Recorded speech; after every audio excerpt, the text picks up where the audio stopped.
வண்டி வாங்க வரேன்னு சொன்னாங்க. என்ன இன்னும் ஆள் வராமலே இருக்காங்களே. மாமா அவர் தான் வண்டி விற்கிறவர்னு நினைக்கிறேன். வாங்க போய் அவர்கிட்ட போய் பேசுவோம்.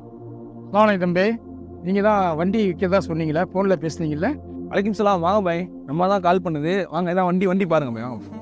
வண்டி இந்த வண்டி தானப்பா? வண்டிலாம் புதுசு தான் பாய், கொஞ்சம் அர்ஜென்ட்டு, அதனால விற்கிறேன் பாய். எவ்வளோ சொல்கிறீங்க வண்டியை? புது வண்டி தான், ஒரு 95 ரூபாய்க்கு எடுத்துக்கோங்க பாய். ரொம்ப அதிகமாக இருக்குது. ஒரு 75 ரூபா நான் முடிச்சுக்கலாம். 75 ரூபாவா? ரொம்ப கம்மியாக இருக்குங்க. ஒரு 85 ரூபா சொல்லுங்கள், பெஸ்ட்டாக பண்ணிக்கலாம் பாய். 85 ரூபா முடிச்சுக்கலாம். 5 ரூபா இப்போ ஜிபே பண்ணுறேன். 3 நாளில் மிச்ச அமௌண்ட்டை கொடுத்து முடிச்சுக்குவோம். ஓகே, அல்ஹம்துலில்லாஹ் பாய். ஜிபே பண்ணுங்கள், நம்பர் சொல்கிறேன் பாய். அவருக்கு 5 ரூபா ஜிபே பண்ணிடு.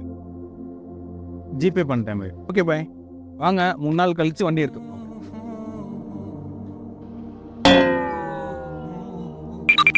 என்ன இருப்பானு ஃபேஸ்புக்கில் ஆடு பார்த்தேன், வண்டி விற்கிறியாம்ல? ஆமாம் மாப்பிள்ள, கொஞ்சம் காசு தேவைப்படுது, அதனால விற்கிறேன். உன் கஷ்டத்தை புரிஞ்சுதான் மாப்பிள்ளை ஏற்றிட்டு வந்திருக்கேன். ஆ நல்லாவே இப்போதான் ஒருத்தர் 85,000 ரூபாய்க்கு வண்டியை கொடுத்தேன். வண்டி ஒன்றும் கொடுக்கலையில 85 என்ன 95 ரூபா நான் தரேன், தந்துடுங்க. 95 ரூபாவா? ரிஃபானு 85 95 என்னமோ கணக்கு போட்டுட்ருக்க, என்னாச்சு? மாப்பிள்ள, பணம் கஷ்டம் வேற. வண்டி ஒருத்தர் 85 ரூபாய்க்கு கொடுத்துட்டேன். திடீர்னு நம்ம பாய் பார்த்தா 95 ரூபாய்க்கு வந்து கேட்குறாரு. அதுதான் 5 ரூபா அட்வான்ஸ் வேற வாங்கினேன். திரும்ப கொடுத்துட்டு இவங்கள்ட்டே 95 ரூபாய்க்கு கொடுக்கலான்னு இருக்கேன். அஸ்தக்ஃபிருல்லாஹ் இர்ஃபானு, நீ அவங்கள்ட்ட வாக்குறுதி கொடுத்துட்டுல 85 ரூபாய் தரேன்னு, அது எப்படி அவங்கள்ட்ட வாக்குறுதி கொடுத்து இவங்கள்ட்ட விற்ப? என்ன மாப்பிள்ள, 10,000 ரூபா லாபம் கிடைக்குது, அதை போய் விட்டுட்டு இருப்போமா?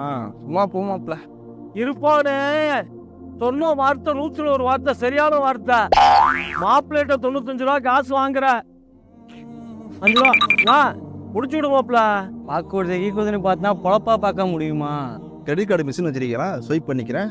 இவங்க சொல்றதெல்லாம் கேட்காத. அல்லாஹ் தஆலா நிறைய விதமான குர்ஆன்ல சொல்றான், உங்களிடம் வாக்குறுதி அளித்தால் அந்த வாக்குறுதியை நீங்கள் முழுமையாக நிறைவேற்றுங்கள். அதை பத்தி மறுபடியும் நீங்க விசாரிக்கப்படுவீங்க. வாக்குறுதி மீறுவது எதுடைய செயல் தெரியுமா? நயவஞ்சகருடைய செயல்னு சொல்லிட்டு இறைத்தூதர் அவங்க சொல்றாங்க.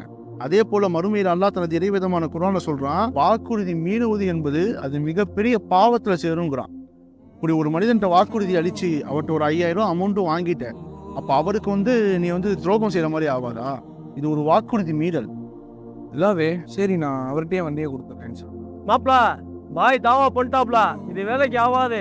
95 ரூபாய்க்கு டுக்காட்டி பைப் உங்களுக்கு வாங்கி தரேன் மாப்பிள்ள. 5 ரூபா மட்டும்.